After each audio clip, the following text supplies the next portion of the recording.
nossa irmã Elizabeth está conosco para nos falar quem somos, quem fomos, esquecimento do passado. Boa tarde, meus amigos, minhas amigas. O tema é sempre uma oportunidade de reflexão e de imersão nas nossas vivências, nas nossas dificuldades e também de renovação de propósitos. Quando nós nos aproximamos do final do ano, já existe um atavismo ou um hábito ou uma tradição, seja lá como quisermos, de olharmos para trás, verificarmos aquilo que fizemos, o que deixamos de fazer e lançarmos o nosso olhar para o futuro, replanejando o nosso futuro. Aliás, a nossa federativa lançou há poucos dias uma obra com esse nome, Planejando o Futuro.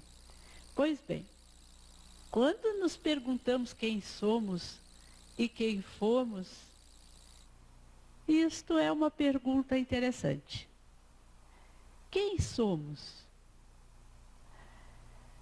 Se nós chegássemos hoje e fôssemos preencher um cadastro em uma loja, ou se fôssemos preencher uma ficha para um concurso, seja qual for, ou retirar um documento, a primeira coisa que vem em uma ficha ou um cadastro, o que é? O nosso nome. Então, se olharmos para alguém e perguntarmos, quem és? E esta pessoa vai dizer, eu sou fulano de tal, eu sou João Ferreira, eu sou Leia Bos, eu sou Rogério Stelo, e por aí vai. E nos acostumamos efetivamente, quando repetimos isto, tenho 50 anos, tenho 40 anos, sou filha de Maria ou sou filha de João, moro em tal lugar, isto passa a se constituir na nossa realidade muitas vezes. E esta realidade do que nós somos hoje, e o que nós somos hoje chama-se personalidade, isto tem reflexos profundos na nossa caminhada. Isso impacta nas nossas preocupações e nas nossas ocupações. Porque dificilmente, quando nos perguntarem quem és, nós diremos, eu sou um espírito imortal. E porque nós não estamos afeitos a responder desta maneira, também não somos acostumados a nos ver desta maneira. Então começamos esta fala lembrando isso. Nós somos e nós fomos sempre, desde a criação, simples e ignorantes, um espírito imortal, e que hoje transita na personalidade que está aqui. Mas já tivemos muitas outras que fazem parte da nossa individualidade. Então, o conjunto das personalidades é a individualidade. E é claro que esta que está aqui é a que nos ocupa neste momento. Ela é o instrumento que nós temos.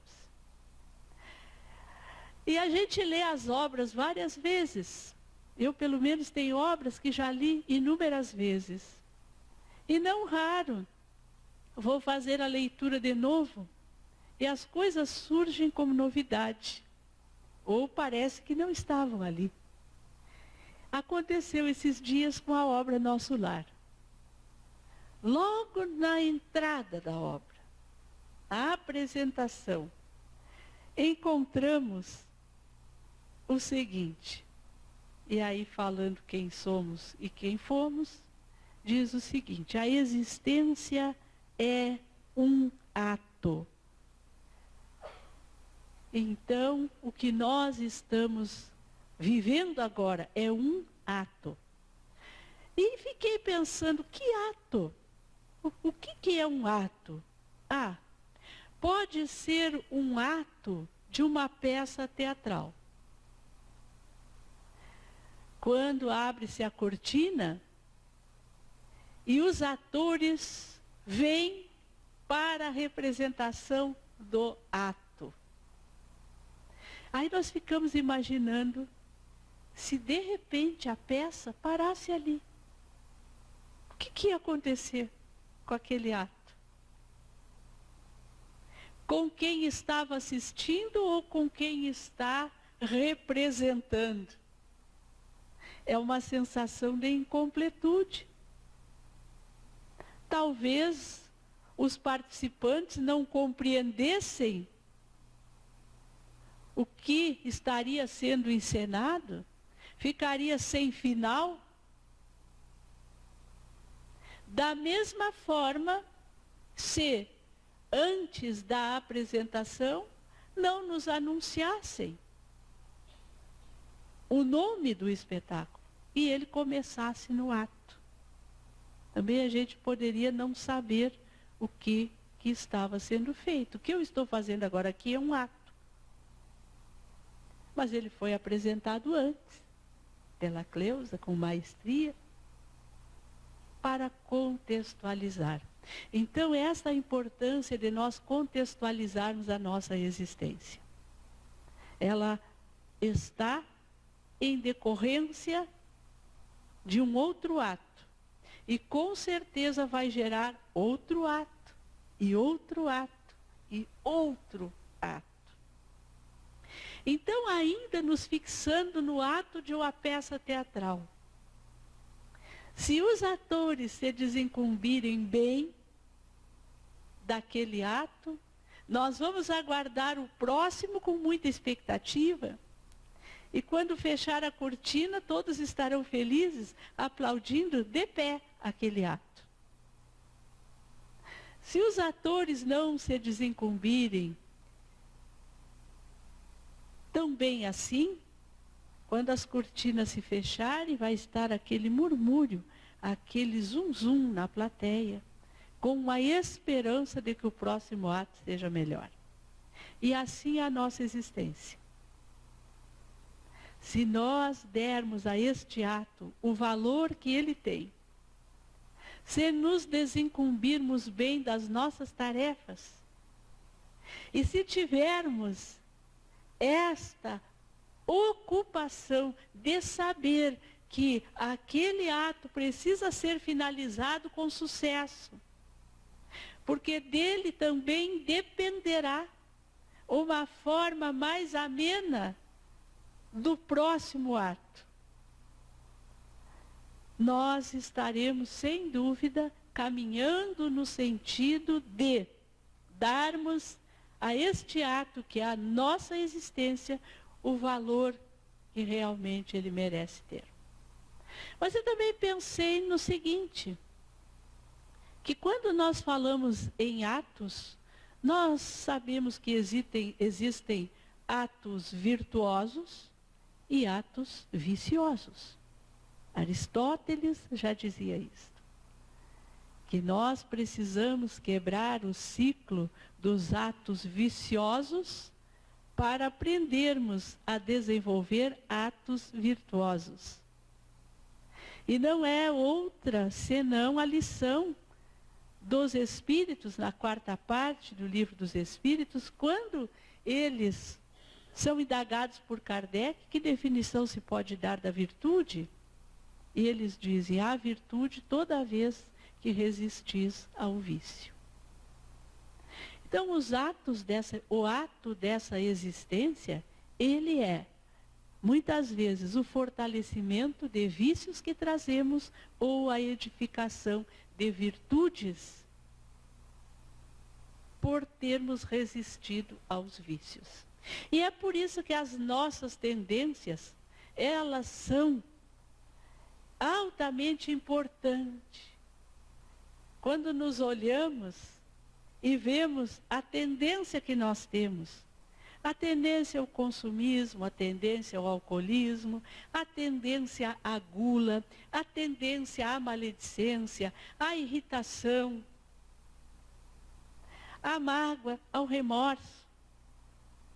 Isso diz não só do que somos, mas do que fomos.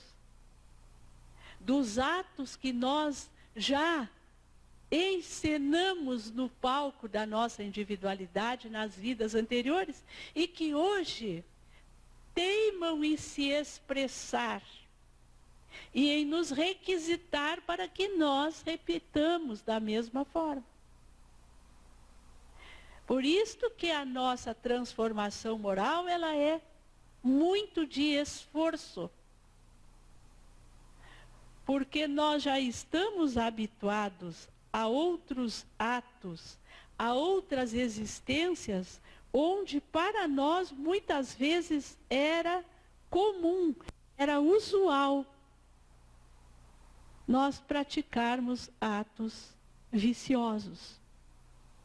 Então hoje, quando nós estamos edificando virtudes, buscando sermos simples, buscando nos contrapor ao orgulho pela humildade, como a bela página do Evangelho aqui lida nos disse, buscando ser menos vaidosos, buscando desenvolver o altruísmo para preencher o grande espaço vazio que é o egoísmo, nós sentimos tanta dificuldade.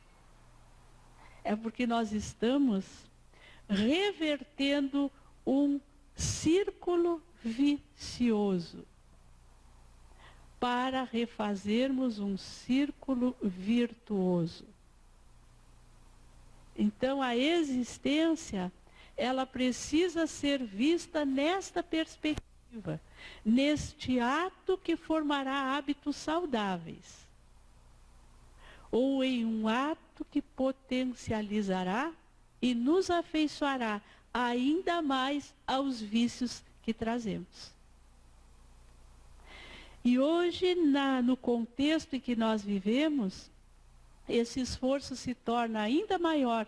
Por quê? Porque estamos mergulhados no materialismo. E os materialistas, eles podem, nesta mesma frase que nós estamos analisando, de dizermos que a existência é um ato, mas ele é um ato de uma grande sequência de atos, é uma peça de teatro, ou é um elemento formador de hábito, o materialista dirá, se é um hábito, acabou. É aquele ato e fim. Então vamos satisfazer os nossos sentidos, os nossos desejos, os nossos instintos, porque é um ato. Encerrou e pronto. Mas para nós, não. O ato significa o elemento de um contínuo, a expressão de uma continuidade. E da forma como realizarmos este ato, nós estaremos ditando os atos seguintes, as vidas seguintes, os momentos existenciais seguintes. Mas no livro Nosso Lar, além desta frase, na sequência, o benfeitor amigo diz o seguinte: um corpo, uma veste. Olha, uma expressão simples e de tamanha profundidade. E aí nós ficamos vendo as nossas vestes. Qual a importância que elas têm para nós? Bastante, porque nos protegem do frio, alinham, de certa forma, esteticamente a nossa aparência, facilita a nossa convivência. Então, a veste, ela é importante, porque se nós não higienizarmos as nossas vestes, nós dificultamos tanto a nossa convivência interpessoal, quanto colocamos em risco a nossa saúde. Não é? Se pegarmos uma roupa e formos usar todo mês, sem higienizarmos, daqui a pouco ninguém chega perto da gente. Tá? Mas a veste, ela tem esta função mesmo, operacional. Eu não me torno melhor, eu não me torno mais evoluída, mais produtiva em decorrência da veste. E a veste, ela também é cíclica. Chega um dado momento em que nós temos que trocar a veste. Ou por uma questão, às vezes, climática, chega no verão, a gente sobe os casacos de inverno. Chega no inverno, a gente sobe as roupas de verão.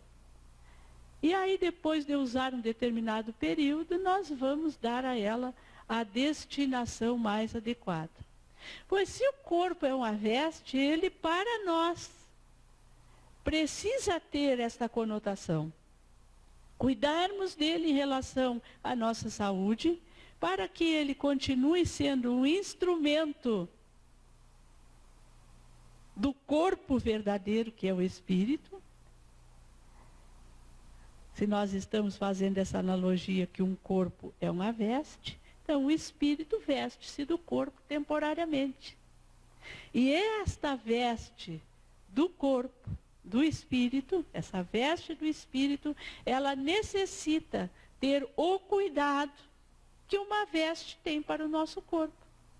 E que às vezes isto é, de certa forma, ou subdimensionado, ou nós não cuidamos do corpo físico e comprometemos esse instrumento. E muitas vezes retornamos à espiritualidade de uma forma antecipada, porque não cuidamos a veste, ou então nós damos à veste um valor extremamente superdimensionado, que ela não tem, em detrimento do espírito. Então hoje nós vemos assim, essas cirurgias estéticas, os exercícios físicos exagerados e tantas outras questões que nos dão a dimensão de que o corpo é verdadeiramente aquilo que está tendo valor em determinadas vidas.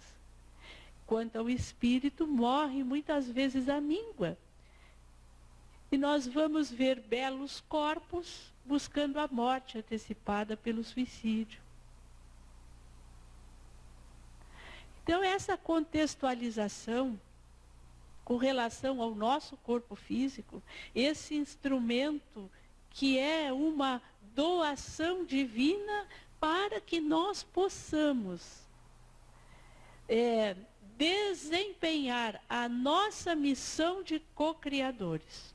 O espírito só age no mundo material através do corpo. Então, todas as nossas funções corporais, a visão, a audição, a fala, a ação através das mãos, tudo que nós fazemos com esse instrumento precisa estar direcionado ao progresso pessoal e ao progresso da humanidade. Então, a veste precisa efetivamente ter uma atuação protetiva.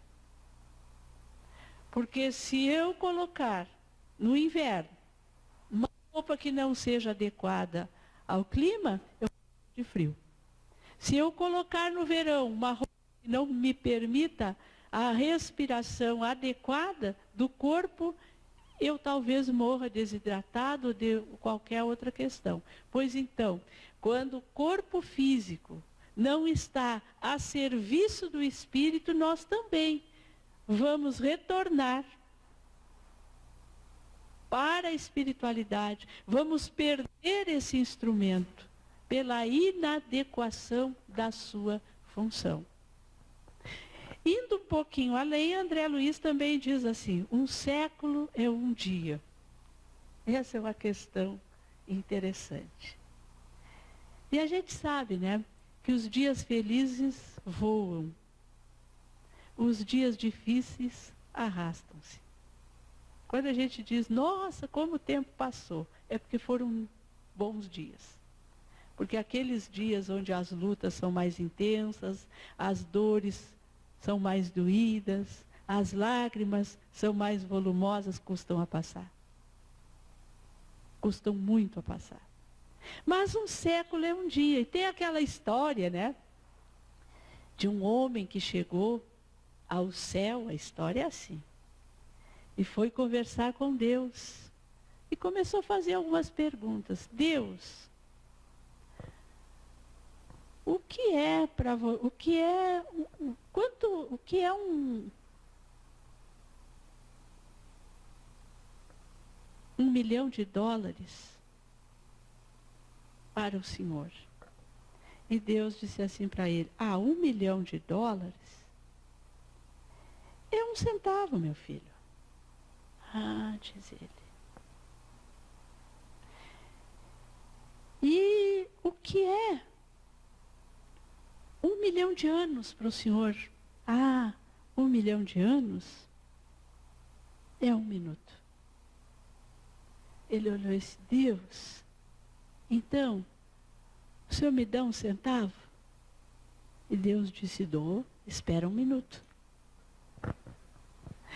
Então, 1 século é 1 dia. E é claro que nós que estamos aqui freados pela matéria densa e que podemos contar assim muito bem o que é o passar de 1 minuto, o passar de 1 hora, de 24 horas, de um dia, a gente fica pensando, meu Deus, como é que isto se encaixa? Como é que 1 século é 1 dia? Mas não é para que nós possamos ficar fazendo esta conta de percepção. Porque isso, enquanto nós estivermos na matéria, nós não vamos conseguir. Fora dela, já as coisas se modificam. Tá? Lembramos do mesmo livro Nosso Lar, quando André Luiz percebe que já se passaram mais de 1 década que ele desencarnou e parece que havia sido 2 dias antes. Então, não é para isto que os espíritos nos trazem essa informação que 1 século é 1 dia. O que eles estão querendo nos dizer é que na nossa condição de espíritos imortais, nós precisamos contextualizar o tempo e não fazermos drama. Porque nós adoramos tragédia grega. Qualquer coisa que acontece com a gente parece que é o fim do mundo. Parece que aquilo ali é a nossa realidade, que não vai ter mais jeito e que as coisas são assim. E nós estamos naqueles micronésimos de tempo de 1 minuto. Aquilo terá o seu valor nesse momento. Mas daqui a 100 anos, se nós olharmos para trás e procurarmos lembrar muitos das nossas guerras, dos nossos conflitos, das coisas que nós valorizamos, a gente nem vai conseguir lembrar. Quando nós estivermos passando por alguma dificuldade, pense assim, o que isso vai representar para mim daqui a 100 anos? Tenho certeza que muito do nosso ânimo arrefece. É que a gente não contextualiza isto. Exatamente porque eu sou a Maria Elizabeth, que tenho 50 anos e que moro em Porto Alegre, eu sou isso. E desconecto que eu sou, sim, um espírito imortal. E que todos esses momentos da minha vida, como diria o nosso querido poeta, eu passarei, eles passarão, eu passarinho. Então, 1 século é 1 dia. Para nós termos a dimensão de que tanto as nossas alegrias quanto os nossos dissabores, eles duram o tempo necessário para nos ensinar. No momento em que nós aprendemos com uma dificuldade, ela é passado, porque o espírito transita para a imortalidade e tem outros aprendizados a fazer. Diz também André Luiz, um serviço é uma experiência. Isso aqui é muito importante. Porque a experiência, ela precisa finalizar. Ou então, se nós não finalizamos uma experiência, nós não ficaremos com o aprendizado que ela traz. Isso para nós, trabalhadores espíritas, é muito importante, para que não deixemos os nossos serviços pela metade. Porque serviço pela metade é experiência não concluída. E experiência não concluída é aprendizado não realizado. E como nós sabemos que há muitos espíritos aguardando os serviços, porque precisam experienciar, às vezes a experiência que nós abandonamos, com a misericórdia e a justiça divina, elas virão mais complicadas certamente. Porque o nível de dificuldade que nós acrescentamos às coisas que nós não terminamos é muito grande. Experimentem começar a construir uma casa e deixar esta casa inacabada para retomar daqui a 2 ou 3 anos. Tu que tem construtora, Rogério, será que a gente consegue começar a casa da onde parou, depois de deixar abandonado? Não, né? Não consegue. Então, um serviço é uma experiência. E por isso ela precisa ser levada a termo. E o termo do nosso serviço, meus amigos, não está nas nossas mãos. Porque nós não enxergamos a dimensão daquilo que nos é atribuído por experiência. Quando o serviço se encerra, ele se encerra naturalmente, não por decisão nossa. Somos livres para fazê-lo, mas responsáveis por interrompê-los. Um triunfo é uma aquisição. Isso aqui é uma coisa alentadora na frase. Um triunfo é uma aquisição.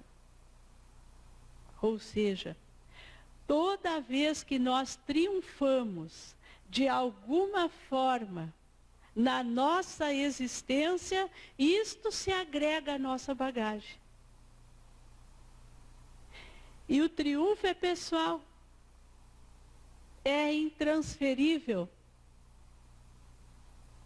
Então, as nossas aquisições neste ato que é a existência.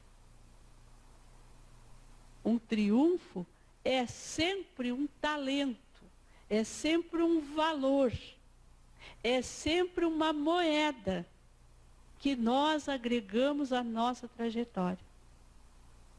E é importante nós termos consciência disso, para saber que os nossos fracassos não são aquisições. Eles são estímulos para um próximo triunfo. Nós não precisamos carregar os nossos fracassos, as nossas experiências negativas, senão para nos sinalizarem os caminhos que nós já não devemos percorrer mais. Os nossos triunfos, ninguém nos tira, porque eles são aquisições. Nós pagamos por eles. Pagamos com o nosso serviço, com o nosso esforço, com o nosso processo de evolução. E finalmente, diz André Luiz, uma morte, um sopro renovador. É tão difícil a gente ver a morte desta forma. Há poucos dias nós estávamos todos com um nó na garganta, com os olhos marejados de lágrimas, diante da tragédia, entre aspas, do voo do nosso time do estado vizinho da Chapecoense. É claro que traz um sofrimento, que traz uma perplexidade, reflexões, mas muitas almas renovaram-se ali. Almas que demandaram de volta a espiritualidade e almas que ficaram. Então, esse momento de trocar essa veste, ele é efetivamente um sopro renovador. Porque nos oportuniza revermos o ato passado. Nos oportuniza avaliarmos o serviço realizado. Contabilizarmos os triunfos. E retornarmos com uma benesse, com o esquecimento de tudo o que vivemos. Quando a gente, às vezes, tem muitas lutas durante o nosso dia, muitas dificuldades, conflitos, que a gente chega em casa e diz assim, nossa, eu queria tomar um banho e apagar, esquecer. Pois é, quando a gente desencarna e renasce, a gente toma esse banho e esquece. Para quê? Para não carregarmos senão aquilo que não pesa, que é o triunfo. Os nossos triunfos estão conosco hoje, mas eles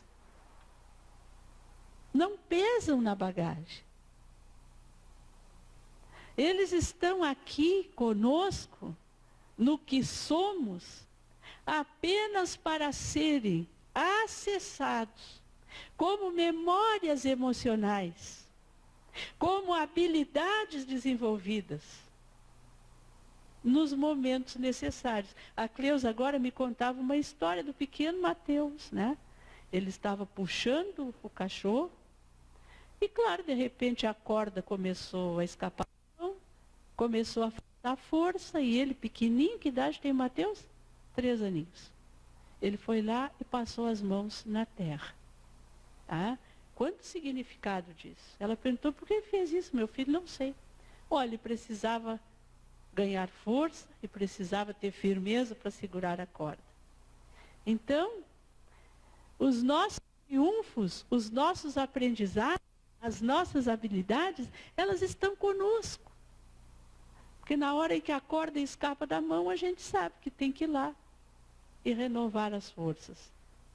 Agora, o demais está ofuscado pelo véu do esquecimento. É o véu do esquecimento que coloca na face dos nossos filhos, às vezes adversários ferrenhos, uma expressão que vai ser chamada por nós.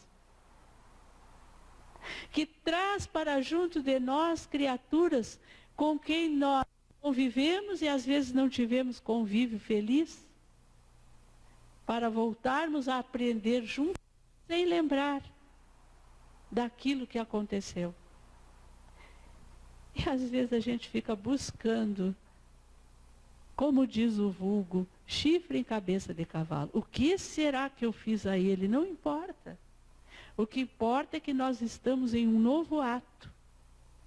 E o que eu fiz para ele foi uma parcela insignificante nesse dia existencial que é um século.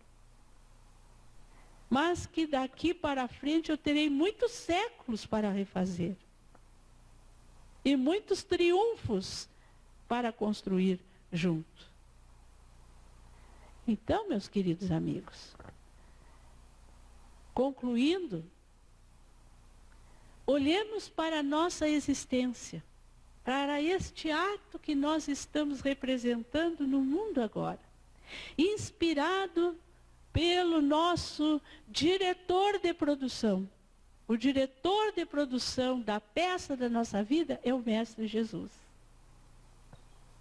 E todas as dificuldades que nós tenhamos nesta representação, ele sempre colocará uma rosa no cenário da nossa existência, onde estará escrito um ensinamento do seu Evangelho, para que nós possamos trazer para a nossa vida e fazer desta rosa um perfume para o mundo inteiro.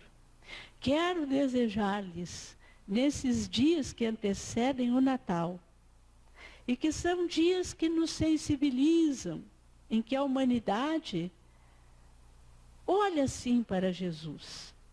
Eu não acredito que o Papai Noel seja a figura dominante do Natal. Não é. As dores que embebem as almas, hoje estão fazendo-as voltar os seus olhos para o Cristo. Este que tem sido a luz daqueles que querem segui-lo. O amparo e o consolo dos que sofrem, porque não devia ser, mas é no sofrimento que a presença de Jesus se torna mais nítida. Então, tenha o nome que tiver, para todos aqueles que buscam de alguma maneira aquecer o seu coração com as luzes da fraternidade e da paz. Um Feliz Natal. Obrigada.